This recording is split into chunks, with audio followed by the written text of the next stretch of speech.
Welcome to Vermont Today. I'm your host, Terry Jeroloman, and my guests are Robert Wagner and Gaelan Brown. We're all running for the Vermont State Senate in November of 2010. And I'm running from Chittenden County. Robert is running from Addison County, and Gaelan is running from Washington County.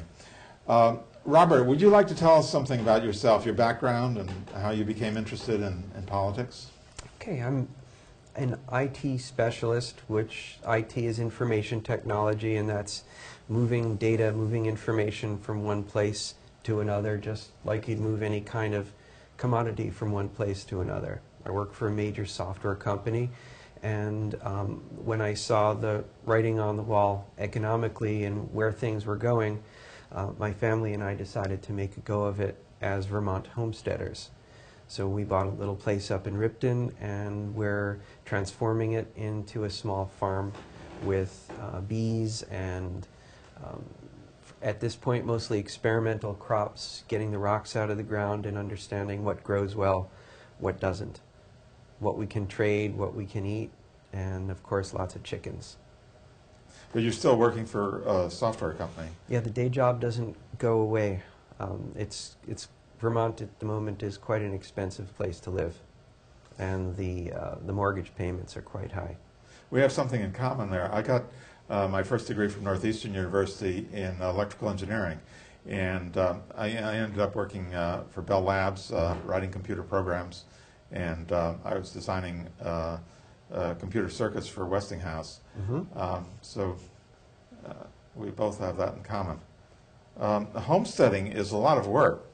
Why are you going through all the trouble when you can pick up the same quality food in the organic food co-op or a CSA? Well, 2 years ago when I started this, people said that I was crazy, and now they're saying that I'm not so crazy as energy prices are prepared to spike once more. The Gulf of Mexico is an oil spill, and really nobody knows what tomorrow will bring.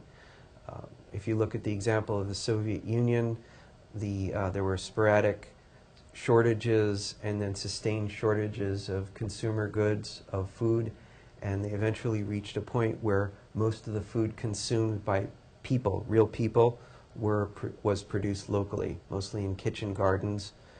The kolkhoz system, the collective agriculture system, took a belly flop and no longer produced anything. Oh. And Gaelan, you're running for the state senate from Washington County. Would you like to tell us something about your background and Sure. how you became interested in politics?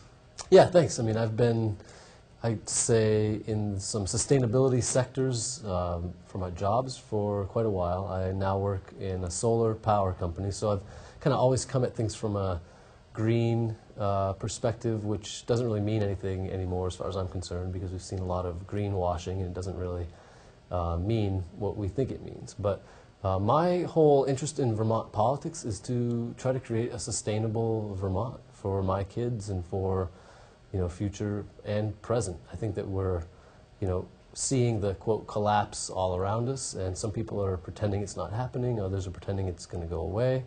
What does Vermont need to do to survive economically? What do our communities need to do? How do we relocalize our food, fuel, and finance systems to give us a possibility to come out on top and enjoy the life that we have here while, creating a sustainable future? Politically, you can only go so far with environmentalist type of movements or sustainability type of grassroots movements. Without policy change, you hit the wall.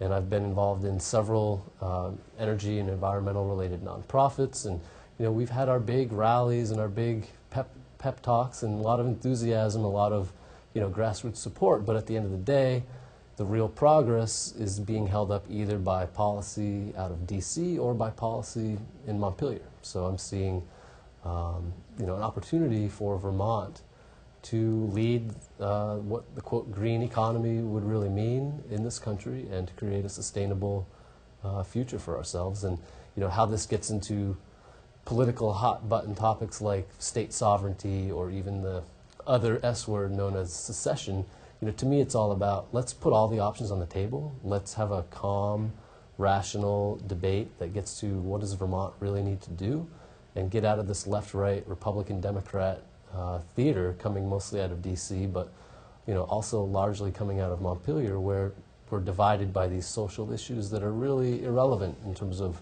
our sustainable future. Were you born in Vermont, in Washington County? Yeah, actually I grew up near Jay Peak, up in the, quote, Northeast Kingdom, born and raised there. I traveled, spent about 15 years living outside of Vermont, all over the U.S. as well as Eastern Europe. And I came back here seeing Vermont as one of the only spots in the world that I could see having a real shot at having a sustainable future. We're not overpopulated.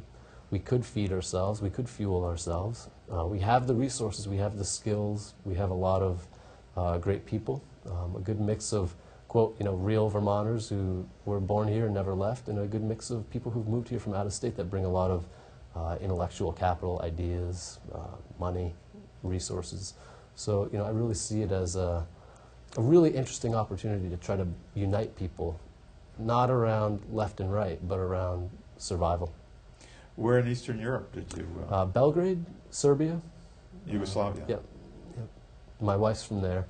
We went there actually just before 9/11 happened for a visit, and ended up staying for about a year after that. And that was in the period where they were kind of midway through their, quote, shock therapy in terms of post-war economic shambles. The whole country had basically been foreclosed upon by World Bank, IMF, and that was a big part of the whole Civil War. And after the war, it was foreign banks moving in, all the state-owned resources and economies being squeezed to a point where they had to sell for pennies on the dollar to mostly Austrian and German banks.